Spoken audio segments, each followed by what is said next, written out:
Are you ready to roleplay as the Reaper himself? As thanks to Reap, a relatively new skill in Path of Exile 2, combined with some specific unique items, a single swing from our scythe clears the entire screen as you guys can see in the video. And that's not all. This is by far one of the best single target damaging spell build I have seen. The skill comes from a special two-handed base called Reaping Staff, which at the highest level provides a level 20 Reap skill like any other skill gem. Now the Blood Mage Ascendancy provides powerful bonuses to life-based spellcaster builds at the cost of 100% added skill life cost.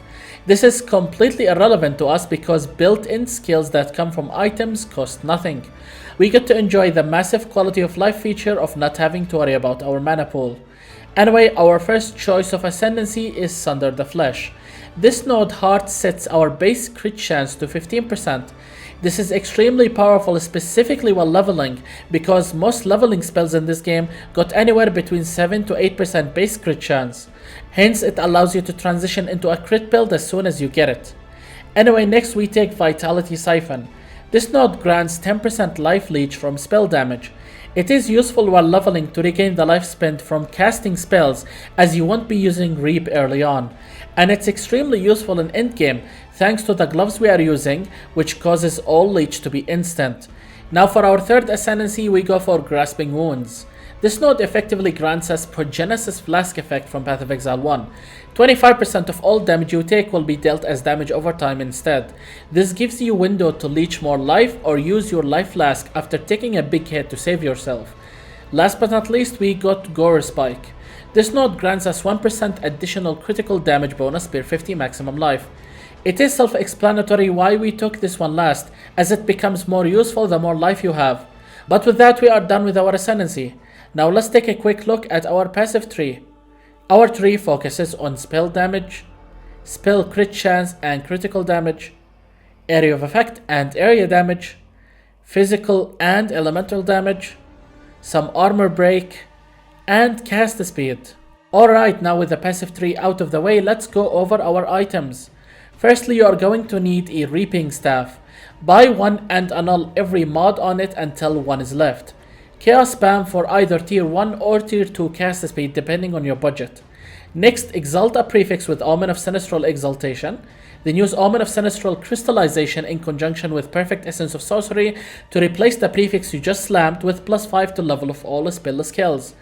After that, use Omen of Homogenizing Exaltation in conjunction with Greater Exalted Orb to slam the item 4 times. Start with the suffixes because you are guaranteed to either hit spell crit chance or crit damage. As for the prefixes, you are looking to slam 2 modifiers that grants % of damage as extra elemental damage. And to finish the craft, here we socketed 2 Runes of Wisdom for +2 additional spell levels, which is a lot of damage for Reap. Now all the fancy chain explosions you are seeing in the background are not caused by Reap itself. Instead, it's caused by Trample Toe unique boots. These cause 30% of overkill damage you deal to enemies to be splashed around in 2 meter radius. Now 2 meters isn't a lot, but it can chain off of itself indefinitely.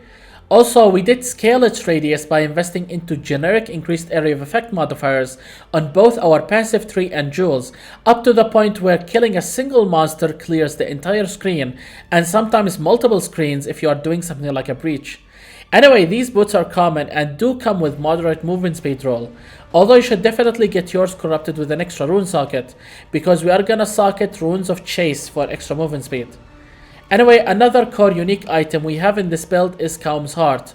This chest removes all spirit, which we don't really care about, but grants us a whopping 1500 flat life. It is easily best in slot, and we got ours corrupted with an additional rune socket. You're gonna need these extra rune sockets to cap your chaos resistance with the Soul Core of Takati. 7 to be exact, since none of our items have chaos resistance on it. Anyway, now for our amulet. We bought a bunch of amulets with +3 to level of all the spells and fractured them until we hit the gem level mod. Next, we annulled every other mod and chaos spammed the item until we hit all elemental resistances. Next, we slammed a random suffix, and from there we slammed a prefix with Greater Exalted Orb. If we hit life, we slam again, but this time with Omen of Greater Exaltation and Omen of Homogenizing Exaltation to guarantee getting % life and % increased spell damage. But if we didn't slam life, we annul the prefix we slammed with Omen of Sinistral Annulment and try to slam life again. But once we were done with the prefixes, we installed Gem Enthusiast Notable on our amulet for increased life and movement speed. Anyway, next for our helm, we got generic rare helm with high life roll and all 3 elemental resistance rolls. Now other Blood Mage Reap builds usually go for Veil of the Night to reach 10k life but with 0 resistances. That in fact is significantly less tanky than going with 75% all resistances like what we are doing here. But now moving on to our ring, here we also have all elemental resistance roll, increased cast speed, and a high life roll. These are your only mandatory mods, and you should try to get 2 rings like this one. But moving on to our belt, we are using Ingenuity to further scale the bonuses we got from our rings. You can use Headhunter by the way, I just thought that we don't really need it since we already one-shot everything on the screen anyway. Now our last item in this build is Adziri's Acuity. These gloves grants us lots of crit chance, but most importantly, we get instant life leech from critical hits. We are almost crit capped in this build, which means that every Reap swing is going to put you back at full life instantly. Hence, unless you got one-shotted by an enemy, which is highly unlikely, and have something to hit, you will never die. But with that we are done with our items. Now let's go over gems. For our main 6-link Reap setup, we got Considered Casting for more hit damage at the cost of speed, Zenith 2 which will always grant you its 30% more spell damage multiplier without a downside, Pinpoint Critical to crit cap ourselves, Deliberation for 20% more damage, and Physical Mastery for 1 additional level. Next we got the Self-Cast Elemental Weakness Curse. We use this one because we have added elemental damage from the prefixes on our staff. Anyway, here we have Socketed Curse Ground, Heightened Curse, Magnified Area, Prolonged Duration, and Life Tap. Last but not least, we got an optional 6-link Mana Tempest damage support setup. This one is supported with Cooldown Recovery, Rapid Casting, Efficiency, Life Tap, and Lightning Mastery. Please note that this skill applies an escalating life drain due to life tap support, but adds lots of lightning damage.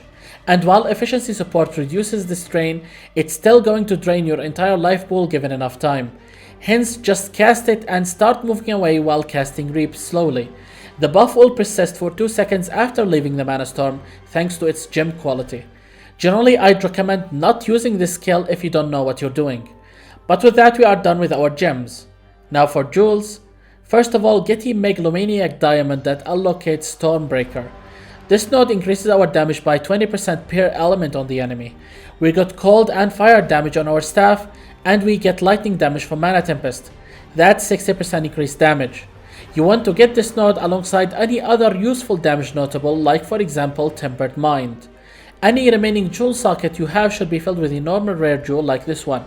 Here you are looking for increased spell damage, increased area of effect, and as many critical modifiers for spells. But with that we are done with our insane Reap build for Path of Exile 2.